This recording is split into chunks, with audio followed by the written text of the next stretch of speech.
พระบาทสมเด็จเจ้าฟ้าศรีสว่างวัฒนา องค์สมเด็จพระเศรษฐาคัตติยสุริยวงศาภาคที่16ต่อจากภาคที่15การปินปัวพญาตอยู่ค่ายกักกัน05 บีเมืองซำเซอมีจำนวนพลประมาณ400 คนมีเสลยศึก345 คนครอบครัวเสลยศึก10 ครอบครัวทหารป้องกันประมาณ40 คนรวมคณะรับผิดชอบค่ายและครอบครัวมีคณะรับผิดชอบโรงหมอหัวหน้าแพทย์อ้วนห้องแพทย์หญิงบ่ทราบชื่อเข้าบ่บอกชื่อบ่ฮอนแจ้งให้พนักงานหรือนักโทษฮู้ว่าชื่อหยังมีแต่ว่าเอิ้นว่าแพทย์หญิงหนึ่งลังสำหรับกวดคนเจ็บและแจกยา2ลังสำหรับเจ็บนอนเฮือนดังกล่าวนี้ปลูกด้วยแห่งงานเสลยศึกเองยาปัวพยาธิยาเม็ดมีแต่ยาบำรุงยาซักมีแต่เพนิซิลินและสเตฟโฟไมซินพวกเสลยศึกจำนวนส่วนล่วงล่ายนั้นได้รับยาปินปัวจากครอบครัวที่เวียงจันทน์ส่งไปให้เมื่อเจ็บเป็นก็บ่ได้ไปยุ่งยากเกี่ยวกับหุงหม้อคายเข้าเจ้ามักไปถามคำเห็นนำพวกเสลยศึกด้วยกันซึ่งมีหลายคนได้ชั้นด็อกเตอร์จากต่างประเทศซึ่งเป็นนายทหารและพลเรือนก็มีเสลยศึกคนหนึ่งได้ชั้นอธิการบดีตำรวจเอกคำมุกแผงเสียรุนซึ่งเป็นลูกชายของท่านกุยล่ามบรรจงพาณิชย์คนจีนปักเซซึ่งเป็นสมาชิกพรรคประชาชนปฏิวัติลาวและมีหน้าที่สำคัญอยู่ในอำนาจการปกครองเผด็จการคอมมิวนิสต์ในลาวแต่ละเดือนเคยได้รับยาปิ่นปัวพยาธิจำนวนล่วงหลายสมควรทางแพทย์อ้วนแพทย์ประจำค่ายได้ปลุกระดมให้ผู้เกี่ยวแบ่งเอายาปัวพยาธิของผู้เกี่ยวเข้ารวมเพื่อซอยเหลือหมู่แต่ถูกปฏิเสธและเว้าตอบว่ายานี้แม่นของครอบครัวส่งฝากมาให้เพื่อรักษาตัวบ่แม่นส่งมาเพื่อเอาเข้ารวมต่อมาในวันที่12 เดือนตุลา1977อธิการตำรวจเอกคำมุกแผงเสียรุนหรือบรรจงพาณิชย์ที่ไปเกี่ยวหญ้าขาอยู่ขังเมี่ยงก็ถูกจับไปเข้าคุกและก็ตายอยู่คุกศพเหาในปี1981คำมุกแผงเสียรุนเป็นคนปากกาว่าแข้งบ่มีนิ่มนวลและโอนหนุนจึงถูกทางคายตีราคาว่าบ่มีการเปลี่ยนแปลงยังมีแนวคิดต้านพรรคและรัฐต้านการปฏิวัติลาวอยู่ในเพราะฉะนั้นผู้เกี่ยวจึงถูกจับการติดต่อพัวพันกับครอบครัวเริ่มแต่เดือนมิถุนายนวันที่1977เวลาปฏิบัติการอบรมส่วนเสื้อแนวคิดและการกระทำอยู่ในศูนย์กักกันซัมเตอร์นี้พวกเขาก็อนุญาตให้เขียนจดหมายหาครอบครัวเป็นประจำแต่ส่งบ่ให้ติดปิดเพื่อความสะดวกในการกวดกาเนื้อในและจิตใจของจดหมายแต่ละการเมื่อกวดแล้วแม่นทางคณะค่ายกักกันเป็นผู้ปิดส่งปี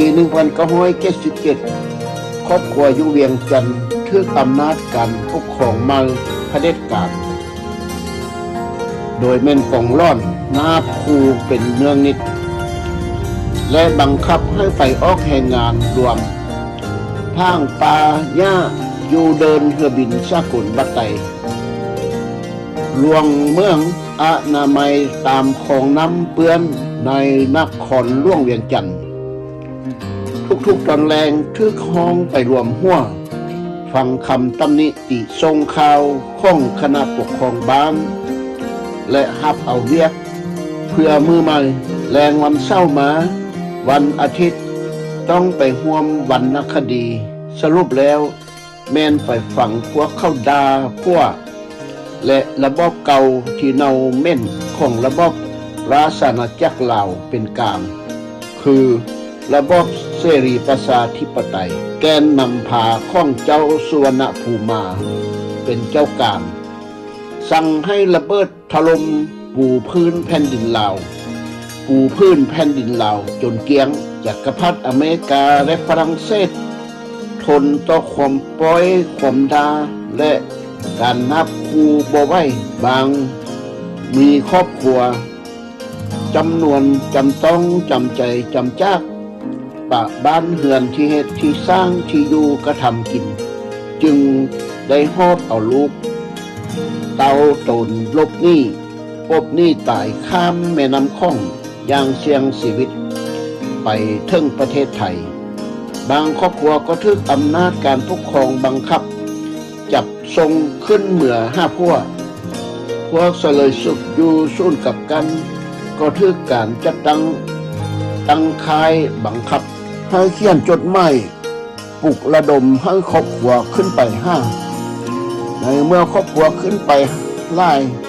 การปลุกเฮือนก็ต้องได้เล็งลัดปักปลุกเฮือน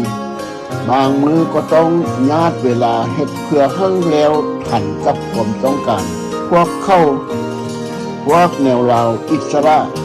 หรือแนวราวฮักษาสับไซการเจรจาเฮ็ดทุกวิธีทางของการแก้คืนหรือแก้แค้นการเมืองระวังลาวอิสระของเจ้าวังหน้าท้าทายต่อระบอบคู่สัญญาสงบศึกสันติภาพอยู่ลาวกับไฟกลางเวียงจันทน์นำสันติภาพปราบพญาตกลัวเอาคนเพื่อตายทั้งเป็นการแก้แค้นนี้เพื่อบ่ให้พักพรทางร่างกายและจิตใจการกระทำของพวกเขาเช่นนี้ก็เพื่อดับโคตรวงตระกูลและโลกเสรีมีประชาธิปไตยและก็เพื่อ5วิธีเป็นการยึดบ้านยึดเฮือนที่เฮ็ดกระทำมาหากินในการสร้างให้นาหัวส่วนเป็นต้นการติดต่อผัวพันกับประชาชนในเขตท้องถิ่นเมืองซัมเตอร์ก็ยังจำกัดหัดแคบบ่ให้มีการติดต่อผัวพันกันท่านผมบุญลือไตเป็นรัฐมนตรีประสมการเมืองหัวก้าวหน้าของฝ่ายรัฐบาลราชอาณาจักรลาวเป็นกลางซึ่งผู้เกี่ยวก็เป็นเพื่อนสนิทสนมที่หักแผงของข้าพเจ้า เป็นคนมีกำเนิดในกะโตเมืองซัมเตอร์และมีอ้ายเป็นคณะตาแซงฝ่ายในวันนคดีมาข้อนำคณะคล้ายกับกันเพื่ออยากได้น้องชายห่วมท้องแม่เดียวกันไปห่วมกินข้าวอยู่เมืองซัมเตอร์ไล่เถื่อมาข้อจึงอนุญาตให้แต่มีทหารป้องกันห่วมไปนำด้วยพันเอกคำไพ่ราชวงศ์ทองมีพี่น้องอยู่เมืองคั่นถูกอำนาจการปกครองท้องถิ่นปิดล้อมติดป้ายประกาศอยู่ฝ้าเฮือนห้ามผัวพันติดต่อท่านคำไพ่ราชวงศ์ทองสันพันเอกบอกาขึ้นไปท่ามข่าวทั้งที่บ่เห็นและบ่ฮู้ข่าวกันเป็นเวลา10ปีเฉพาะพวกเสลยศึกแล้วยิงซ้ำหายทางการอำนาจการปกครองแขวงได้มีคำสั่งให้คณะปกครองเมืองซัมเตอร์ เปล่าเตือนประชาชนบ่ให้มีการติดต่อผัวพันเด็ดขาดกับพวกเฉลยศึกมาจากเวียงจันทน์ซึ่งเป็นของระบบเก่าที่เนาเม่นของรัฐบาลราชอาณาจักรลาวเป็นกลางก่อนที่พวกเขาจะส่งเฉลยศึกจาก06ลงไปอยู่สำเตอในระเบียบวินัยอิงใส่การเฮียนการเมืองอยู่06เมืองแอดทุกคนเข้าใจดีว่าตนตกเป็นเฉลยศึกและคิดสินกับระเบียบวินัยของค่าย06ตกมาอยู่05เมืองสำเตอพวกเฉลยศึกจำนวน345คนล้วนแล้วแต่แมนข้าราชการนายทหารนายตำรวจชั้นผู้ใหญ่ทั้งนั้นภาพที่เห็นอยู่นี้ที่ได้เป็นประจักษ์ตาคือ1สมเด็จเจ้าฟ้าสายศรีสว่างวัฒนาองค์สมเด็จพระเศรษฐาคัตติยสุริยวงศากำลังจากเครื่องบินเฮลิคอปเตอร์ในปี1975ไก่ป่าต่อไก่บ้านผ่านกำลังใส่แฮวเอาฟานใส่นางวาเนนี่คำขวัญของผู้เพิ่นให้คำพุทธธรรมนายได้บรรยายให้ว่าทางคณะค่ายบ่ได้หลู่ลวงเรื่องระเบียบการใดๆในวิสัยทัศน์และระเบียบวินัยให้มีแต่เข้ากำชับให้หัวหน้าหมวดหัวหน้าหมู่เป็นผู้รับผิดชอบการออกแห่งงานอยู่ในที่ค่ายกักกันบ่มีทหารคุมทุกคนตื่นตัวออกแห่งงานโดยบ่ได้จมบ่ได้ว่าในการไปออกแห่งงานทางไกลเช่นว่าไปตัดไม้เครื่องเหือนมาเฮ็ดสโมซ่อนไปเกี่ยวหญ้าคาจึงมีทหารคุมกันวันเสาร์วันอาทิตย์โดยเฉพาะพวกมักห้าป่าพวกเข้าปั่นเขตน้ำสำให้ระวางหลักกิโลเมตรหนึ่งไพ่ไปกายขอบเขตแมนทึกกองล่อนจับทรงคายทันทีแล้วเรื่องใส่กระเตียมจะโตนนี่คำนี้แมนหัวหน้ามวดเป็นผู้หลู่ลวงเว้าให้ฟังในเวลาซองแซงรวมมวดมีนายทหารสายลับไอ้น้องเวียดภารกิจที่80 Task Force AD เว้าคูว่าพวกเจ้าฮู้บ่ว่าพวกจักรพรรดิอเมริกาไทยและจีนกำลังซอยเขมรแดงพลพบมาสนับสนุนกำลังพลพบถ้าพวกเขาตีเข้าจะถึงกรุงเทพบ่ภายในจักวันก็จะถึงกรุงเทพแน่นอนพวกเจ้าระวังถ้ายังจะคิดช่วยพวกดังกล่าวนี้พวกเขาก็ได้ยินว่าภารกิจ80แม่นหน่วยกำลังที่เข้มแข็งและมีความคิดสามารถได้สูงในการลบครั้งนี้และครั้งที่ผ่านมาคำขวัญอีกแนวหนึ่งป้าพญาตปัวเอาคนอยู่คายคุกกับกัน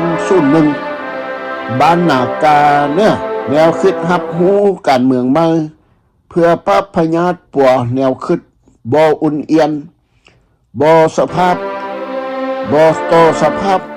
วามรับรู้ต่อตนเองว่าตนเองกลายเป็นเฉลยศึกและบ่มีวิธีทางได้จะเอาตัวลบหนี้ได้เพราะแข้งหัวพันเป็นแข้งที่ตั้งอยู่ทางทิศตะวันออกเฉียงเหนือสุดของประเทศลาวซึ่งมีชายแดนทางทิศเหนือติดกับแข้งพงศลีดินลาวสุดทางทิศเหนือที่ติดกับจีนแผ่นดินใหญ่จีนคอมมิวนิสต์และแข้งเซินลาประเทศเวียดนามเหนือทางทิศตะวันออกติดกับแข้งแทงหัวประเทศเวียดนามเหนือ ทางทิศใต้ติดกับแข้งเสียงขว้างประเทศลาว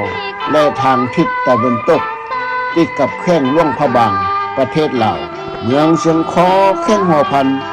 ที่รองนำมาเป็นที่ตั้งของศูนย์กักกันเสลยศึกไล่แหงเส้นว่า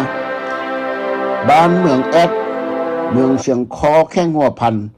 เป็นที่ตั้งของศูนย์เสลยศึกศูนย์ที่4และศูนย์ที่6เฉพาะศูนย์4เบื้องต้นอยู่นาภาน้ำสิมทางทิศตะวันออกเมืองเบียงไสนาไกประมาณ8 หลักกิโลเมตรต่อมาก็ย้ายไปอยู่ห้วยคดระวังเมืองโฮมเมืองหังลองนำมาหลังจากปิดการเรียนการเมืองพักต้นเขียนใบสำรวจตนเองแล้วก็ย้ายไปโฮมกันอยู่ศูนย์6บ้านเมืองแอดระหว่างเมืองมาอยู่ศพปานและตั้งกองบัญชาการรวมทั้งหมดอยู่ศูนย์ดังเช่นว่าศูนย์3ศูนย์4ศูนย์5และศูนย์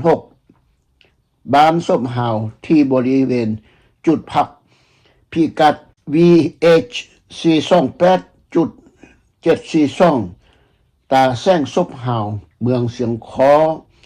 แข้งหัวพันเป็นที่ตั้งคล้ายกับกันคุกเสลยศึก05A บ้านซ้อนบริเวณจุดพิกัด VH 456.712 ตาแซงศพหาวเมืองเสียงคอแข้งหัวพันเป็นที่ตั้งข้องคล้ายกับกัน02และ03และอีกคุกถ้ำผ้าแดงอยู่ตรงกันข้ามกับถ้ำม่าลงทางไปนาแมวเมืองซ้อยแข้งหัวพันตามสังเกตเป็นคุกคุมขังท่านแถวพนักงานชั้นสูงของสมาชิกพรรคและข้าราชการชั้นผู้ใหญ่แต่มีนอกท่านแถวเล็กน้อยเห็นปนอยู่นำด้วยภาพที่เห็นอยู่นี้แมนแพนอยู่ในค่ายข้องกักกันศูนย์กักกันเสลยศึกเมืองแก้แค้นกับฝั่งศพฝั่งหลักเคียดแค้นคล้ายคุกในเขตแข้งหัวพันภายหลังโค่นล้มระบบเก่าและยึดอำนาจในปี1975เมืองซัมเตอร์แข้งหัวพันที่ตั้งข้องศูนย์กักกันเสลยศึก05B มีชายแดนทางทิศตะวันออกติดกับประเทศเวียดนามเหนือทางทิศเหนือและทางทิศตะวันตกติดกับเขตแดนเมืองสำเนือทางทิศใต้ติดกับเขตแดนแขวงเสียงขว้างสภาพหน้าดินแข้งหัวพันโดยเฉพาะเมืองเสียงคอและเมืองซัมเตอร์เป็นท้องที่ภูผ้าเป็นลันสูงสันไว้เลิกเหี่ยวสันป่าไม้ใหญ่ดงหน้าเต็มไปด้วยสัตว์ที่น่ายานกลัวและเป็นพิษเส้นโตทากโตปิงแมงเลือดโตเห่าโตมัดโมเมนโตเห็นโตยุงโตงูและเป็นท้องถิ่นที่มักเป็นพยาธิไข้ยุงเยี่ยวดำและเป็นท้องหลงแดงสูงเป็นรูปเข้าบ่มีธงเพียงไล่เป็นหมู่บ้านประชาชนกระแจกกระจายเป็นบ้านเล็กบ้านน้อยห่างไกลกันที่บ่มีเนื้อที่สร้างอยู่กระทำกินเป็นวันๆไปพอกุมอยู่กุมกินที่แสนยากลำบากส่วนไล่ตั้งอยู่ตามลองน้ำมาลองน้ำส่ำลองน้ำแอดและตามถนนเล็กที่66และตามลองห้วยหองและปลายภูเข้าชนชาติลาวในท้องถิ่นนี้เป็นเชื้อชาติไตดำไตแดงไตข้าวชื่อดั้งเดิมปัจจุบันคนมักเอิ้นพวกเข้าว่าคนไทยดำ แต่คนไตดำแต่มักเอิ้นชื่อดั้งเดิมว่าเป็นคนใต้ดำลาวถึงมงและลาวลุ่มลาวดินเพียงแต่ละหมู่บ้านมีตานางกองล่อนประกอบอาวุธปืนครบมืออากาและเซกะเซเตรียมพร้อมทุกเวลาแบบสุกเสริญปี1975ถึง1985อำนาจการปกครองท้องถิ่นนี้พวมทะนงใจนำที่ได้ใส่สนะของพรรคประชาชนปฏิวัติลาวต่อการโค่นล้มระบบเก่าที่เนาเม่นของกลางราชอาณาจักรลาวเวียงจันทน์ประชาชนทุกหมู่บ้านบ่ว่าชายหญิงเฒ่าแก่หนุ่มน้อยหญิงสาวกลายเป็นเจ้าหน้าที่รักษาความปลอดภัยเตรียมพร้อมความสงบและความเป็นระเบียบเรียบร้อยของเขตบ้านไผ่บ้านมันมีการจัดเวรยามกลางคืนเป็นประจำตามหมู่บ้านต่างๆที่ใกล้กับศูนย์กักกันเสลยศึกพวกเสลยศึกบ่มีแนวคิดต้านการปฏิวัติเฮ็ดรัฐประหารหรือเต้นโตนโยนนี่จากศูนย์กักกันเพราะศูนย์กักกันนั้นห่างไกลจากสายแม่น้ำคองและสายแดนไทยหลายพันไมล์มีแต่ตั้งใจและปลอบใจตนเองให้อดทนอดกันผ่านพาความทุกข์ยากลำบากตั้งหน้าออกแห่งงานหนักการคาดเคลื่อนอาหารยาปินปัวพยาธิคิดเสมอว่าย่างดนก็แม่น5 ปีจะได้กลับเต้าคืน5 ครอบครัวหรือทึกซับซ้อนเข้าเฮ็ดเวียกงานนำพักรัฐเพื่อพร้อมกันสร้างสร้าพัฒนาประเทศชาติตามสัญญาฟื้นฟูสันติภาพและปฏิบัติความถูกต้องปองดองชาติอยู่ในลาวที่ทั้งสองฝ่ายเซ็นกันในวันที่21เดือนกุมภาปี1973อันนี้แม่นความคิดในปี1976และ1977ก่อนที่ยังบ่ทันมีการจับกลุ่มไปเข้าคุกแต่มันโกงกันข้ามเหตุการณ์อันสยดสยองซึ่งบ่คาดเห็นก็เกิดขึ้นอยู่ศูนย์กักกัน05B เมืองซัมเตอร์การวางยาป้าพยาธิปัวเอาคนภาคที่1นี้ก่อนการจับกลุ่มพวกเสลยศึกการเมืองแก้แค้นอยู่เมืองซัมเตอร์ในวันที่17เดือนกันยาปี1977และวันที่21เดือนตุลาปี1977พันเอกคำพ่ายราชวงศ์ทองเป็นอายมวดที่1ได้ถามข้าพเจ้าว่ามือไปตัดไม้เฮียอยู่บ้านเพียงหลาย15 กิโลเมตรไกลจากเมืองซัมเตอร์ไปทางเมืองซัมเนอร์มีไอ้ลุงพวกเฮาผู้หนึ่งพวกศูนย์กักกันเป็นคนสูงใหญ่ดำผมงอกพาคึงได้เข้าไปใกล้ๆกองร่อนมีท่าทีจะญาติเอาปืนจากกองร่อนโตฮู้บ่ว่าแม่นไผข้าพเจ้าตอบผมงอกมันก็มีหลายคนถ้ากองร่อนผู้นั้นจือหน้าได้ก็มาซี้ตัวเอาอยู่คายพี่ท่านคำพ่ายอาจจะสงสัยข้าพเจ้าหลายมือโตมาท่านคำพ่ายมาเว้าให้ฟังว่าคันถึงเอากองร่อนผู้นั้นมาเบิ่งแล้วคิดว่าเป็นข่าวที่ปั้นขึ้นเพิ่นคงจะฮู้แล้วข้าพเจ้าก็บ่สนใจคิดว่าเป็นข่าวปั้นขึ้นเพื่อซอกหาเรื่องจับพวกเสลยศึกในท้องเดือนสิงหาและเดือนกันยาปี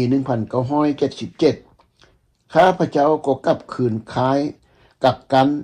เมืองซัมเตอร์เพื่อพักพรและยักหูเหตุผลในการจับกลุ่มหมู่เพื่อนเราให้ฟังว่าพันเอกผมพันธวงศ์ได้สั่งให้ เมียส่งยาปัวพญาตมาให้แต่เมียลาวส่ง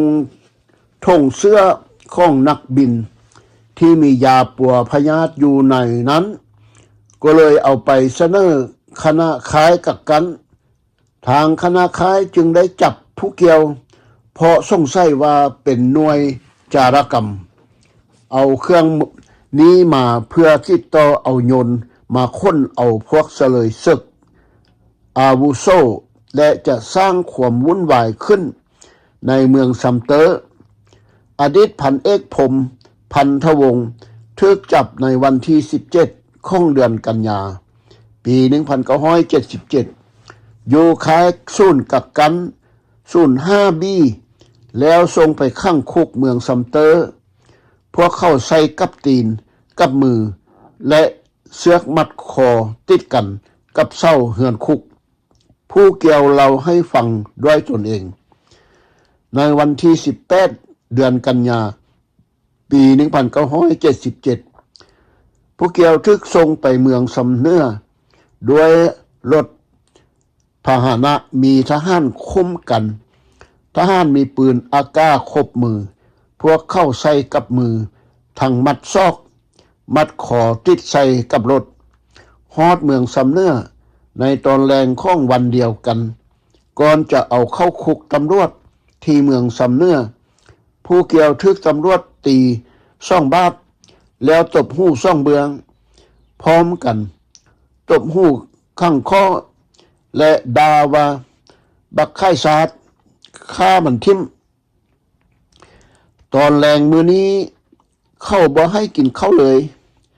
วันที่19เดือนกันยาปี1977ถึงวันที่29เดือนกันยา1977ผู้เกี่ยวถูกสอบสวนโดยแมนห้อยเอกซ่อนใจหัวหน้าสารวัตรทหารและกองปราบปรามประจำแขวงหัวพันในข้อกล่าวหา 1. จะเฮ็ดรัฐประหารขึ้นอยู่ค่ายกักกัน05บีและเมืองซัมเตอร์ 2. จะฆ่าพนักงานควบคุมกักกันและพนักงานการเมืองซัมเตอร์แล้วจะพากันหนีข้ามไปประเทศไทยกล่าวหาว่ามีอาวุธปืนและเครื่องจารกรรมข้อกล่าวหาดังกล่าวทั้งหมดนี้ถูกผู้เกี่ยวปฏิเสธทั้งสิ้นและบ่เห็นมีความจริงใดๆวันที่12เดือนตุลา1977ผู้เกี่ยวถูกส่งไปเมืองสำเนื้อไปเข้าคุก05A ที่ศพหาวเมืองเชียงคอแข้งหัวพันและถูกปล่อยตัวในวันที่3ของเดือนมิถุนาปี1989ต่อมาวันที่12ของเดือนตุลาปี1977ปฏิบัติตามตาตารางเวลาส้มจันทร์เพียงแก้วเขียนรายงานว่าเมืองซัมเตอร์ประมาณ5 หลักกิโลเมตรในขณะที่กำลังลงเรือเพื่อข้ามน้ำซัมไปฟังกงกันข้ามแพทย์อ้วนห้องใส่ข้าพเจ้าว่าลุงหิบเฝ้ากับคืนเข้ามาขายกักกันก่อนพอมีเวียกด่วนทั้งเป็นคำเว้าที่คุณหู้มาแล้วก็ตามหัวใจของข้าพเจ้าก็เต้นแห่งต่อหน้าสภาพการที่ข้าพเจ้าบ่ฮู้ว่าแม่นยังจะเกิดขึ้นแต่ทุกเทื่อที่ได้ยินคำว่ามีเวียกด่วนในคำนองเดียวกันนี้ข้าพเจ้าก็รู้สึกผิดธรรมดาจึงบ่สามารถสมมุติและเดาเหตุการล่วงหน้าใดคำว่าเวียกด่วนของพวกแนวลาวอิสระนั้นส่วนมากแล้วแม่นอัปมงคลที่สุดข้าพเจ้ากับออกจากเหือนแล้วขึ้นไปถึงตะลิงซันเพื่อติดตามแพทย์อ้วนขึ้นเข้าไปในศูนย์กักกันตามเส้นทางเดินข้าพเจ้าคิดถึง บรร508,000ประการต่างๆนานาและตัดสินใจคิดเอาง่ายๆว่าดีหรือหายมันก็ขึ้นอยู่กับโศกชะตากรรมของตนเองหากเวลามันมาฮอดแล้วก็บ่มีไผสามารถหลีกหนี้มันได้แพทย์อ้วนบอกข้าพเจ้าว่าให้ลุงนุ่งเครื่องงามๆทั้งที่ฮู้ดีว่านักโทษบ่มีเครื่องนุ่งงามเมื่อมาฮอดตูบข้าพเจ้าก็ฟ้าวทายเครื่องนุ่งที่ออกแห่งงานสุดเก่าออกเอาเครื่องลายของทหารเป็นกลางที่พวกแนวลาวอิสระนำมาให้มาเบิกให้แต่หลายเดือนแล้วคุณใส่เข้าแทนเสร็จแล้วก็ยางเลาะหัวไป5มอดที่6เพื่อจะไป5สโมสรบอนนัดประสุมก็พอดีพบกับ ญาทานเฮงไส้ทวีที่กำลังอยู่ในเฮือนครัวเพิ่นเอิ้นถามข้าพเจ้าว่าโตจะโกโตก็ทึกเอิ้นเข้าประชุมคือกันบ่แม่นแล้วทึกเอิ้นให้มาประชุมเวลา 9 โมงข้าพเจ้าตอบทานเฮงไส้ทวีฟื้นยิ้มเล็กน้อยด้วยสีหน้าบ่ค่อยดีพร้อมกับเว้าตืมว่าบ่าขึ้นประชุมอยู่สโมสรมื้อนี้เห็นมีแต่อายสำคัญแท้เนาะเมื่อได้ฟังก็ยิ่งพาให้ข้าพเจ้าคิดถึงเรื่องที่จะเกิดขึ้นภายในสโมสรแห่งนั้นข้าพเจ้าบ่ได้ตอบหยังเพราะบ่ฮู้ว่ามีไผแดฮอดเวลา 9 โมงข้าพเจ้าก็ย่างไปสโมสรเห็นเจ้านายหลายคนผู้เพิ่นฮ้องตนเองว่าพวกหัวกะทิพากันนั่งอยู่ที่นั้นก่อนแล้วก็มีคือ 1. พลโทบุญเลิศสนิจันทร์ 2. พลจัตวาเจ้าสิ้นไสสนะ 3. พลจัตวาบุญจันทร์สวัสดิ์ไพพาน 4. พลตำรวจเอกอำคาคันธมีไส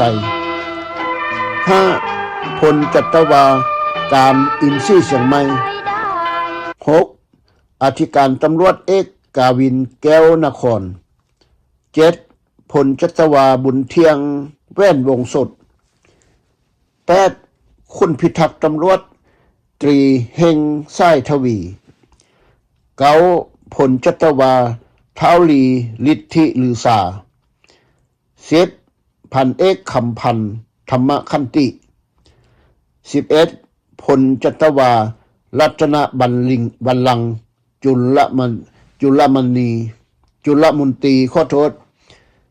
พลจัตวารัตนบัลลังก์จุลมนตรี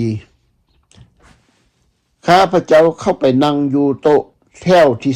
3ใกล้ๆกับอธิการตำรวจเอกกาวินแก้วนคร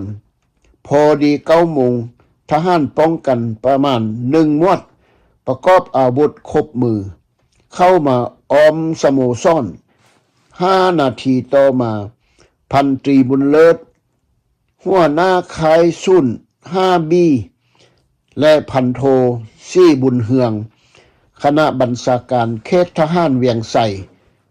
เข้ามาสโมสรพันตรีบุญเลิศกล่าวเปิดประชุมว่าพวกเขาจะได้ศึกษาเวียกงาน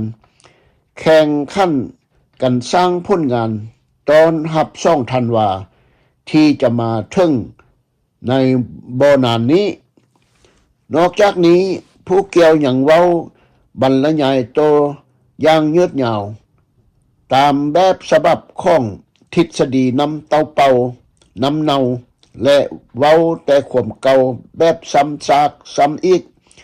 จนคนฟังเบื่อในทันทีสับพลันอย่างบ่มีไพ่คาดคิดพันโทซี่บุญเฮืองผู้นั่งอยู่ทางข้างของพันตรีบุญเลิศก็ปุบปับลุกขึ้นยืนพร้อมกับดึงปืนพกออกมาจากฝักของมันซากกระสุนเข้าลำกองแล้วก็แปะแนไป ที่กลางห้องประชุมใส่พวกนักโทษประกาศเสียงดังแบบอาการเข่งขึ้นว่าหากไพ่ติง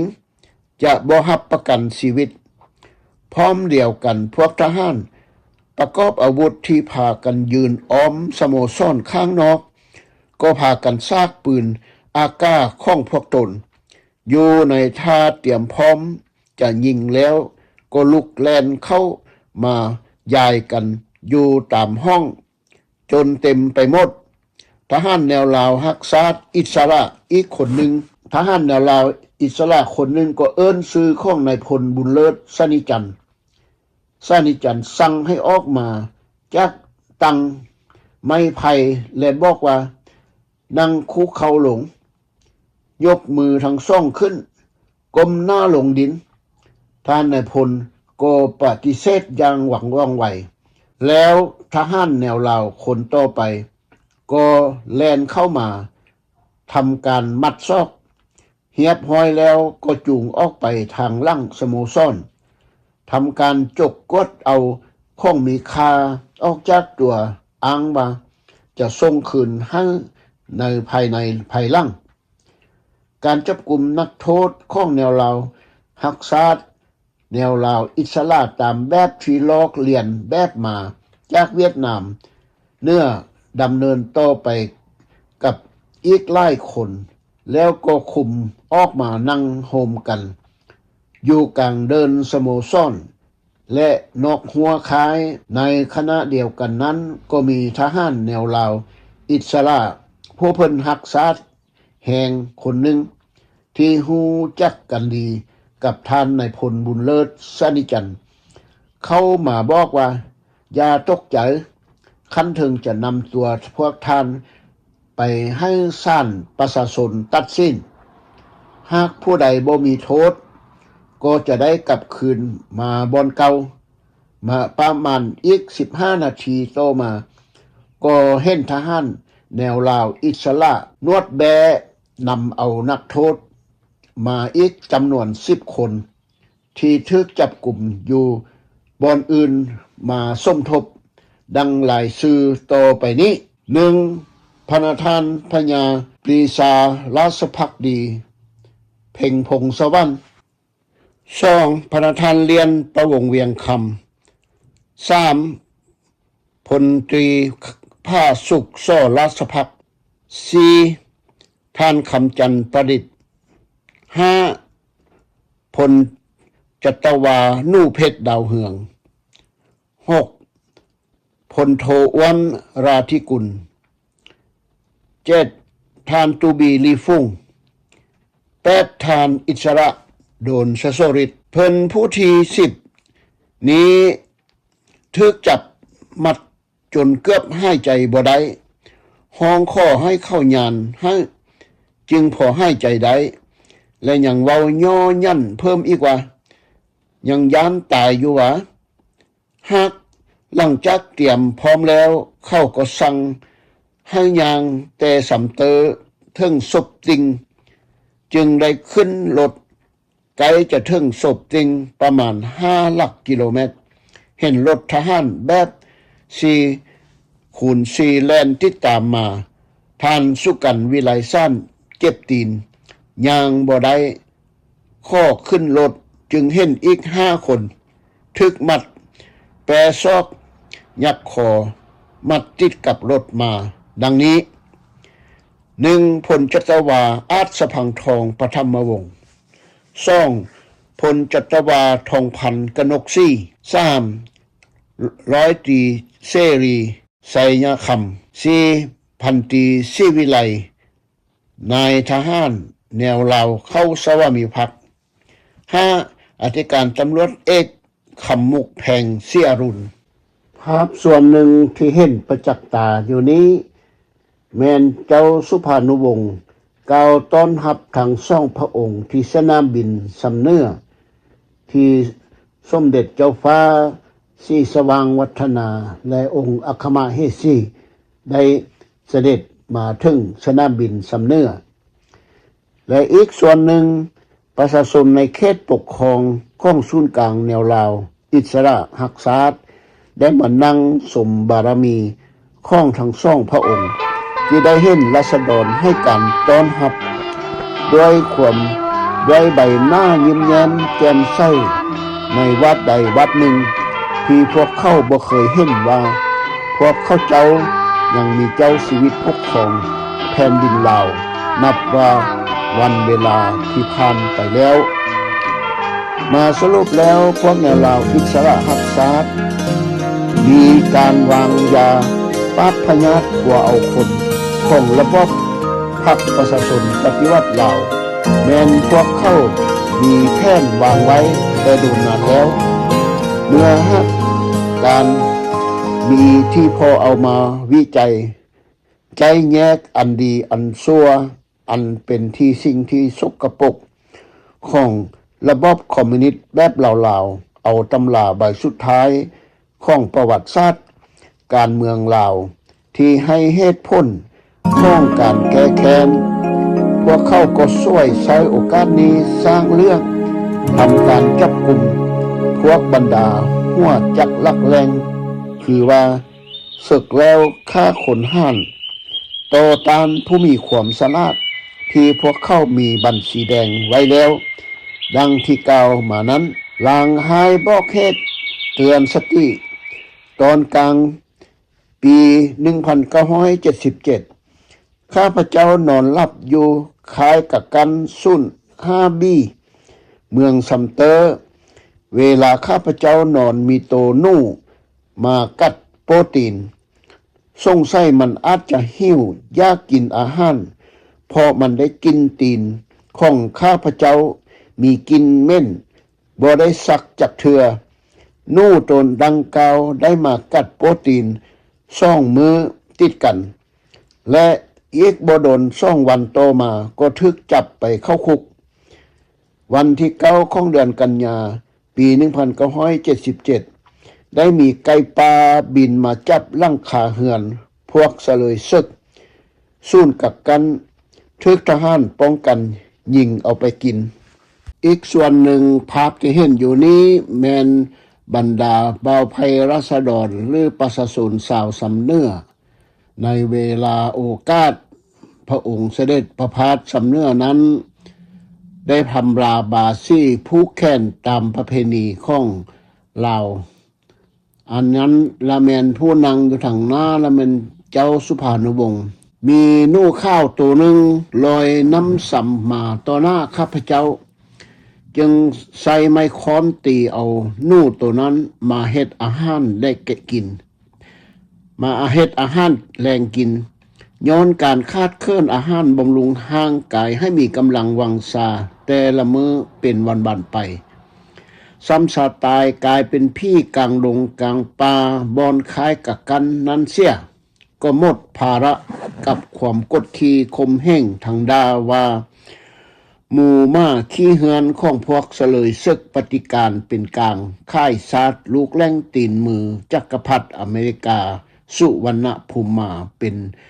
นก3 หัวตัวละครลวงโลกนี้มีไพ่แดที่มาเว้ามาว่ามาด่าซอยกันท่านนายพลทองพันธ์กนกซี่จมทางเสียอกเสียใจและอีกภาพส่วนหนึ่งและมันเสลยศึกผู้เสียใส่ในแนวทางของความเป็นกลางการจับกลุ่มบรรดาเสลยศึก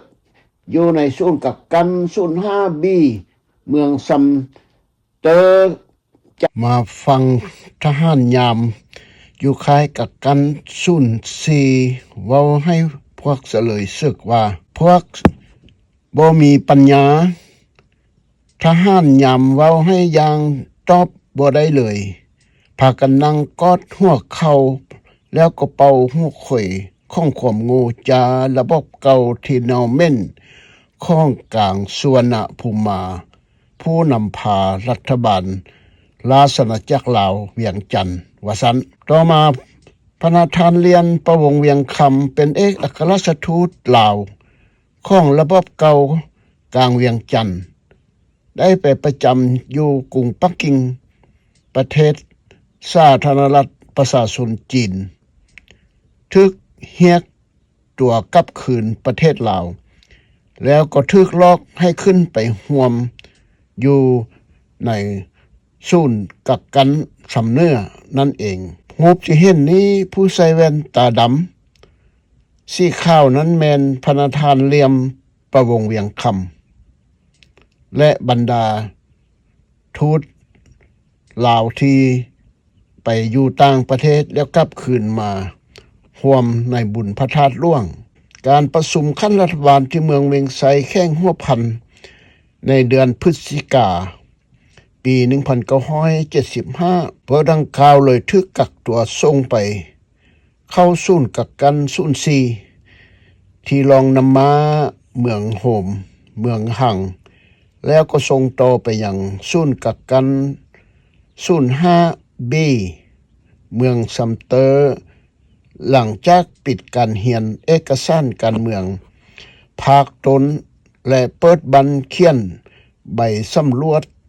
กวดขันเสียประวัติของตัวเองและกล่าวโทษกรรมใส่ตัวเองพลโทบุญปอนมากเทพารักษ์ผู้บัญชาการทหารสูงสุดกองทัพแห่งชาติก็ได้ทึกให้ไปร่วมนำคณะนั้นพระราชจักรลาวเป็นกลางทึกแต่งตั้งให้ไปเยี่ยมยามประเทศสาธารณรัฐประชาชนจีนเพื่อลอกลวงลอกเอาเสื้อเข้าถ้ำเพื่อจะปั๊มให้มันตายด้วยความอ่อนหวานพูดเว้าจ่าเว้าหนัวหัวมวนของผู้มีวงวิจิตรผู้ที่คดเลี้ยวต่อชาติต่อประชาชนต่อสัญญาสันติภาพอยู่ในลาวน้อยใจนักหนาที่ว่ามันมีหา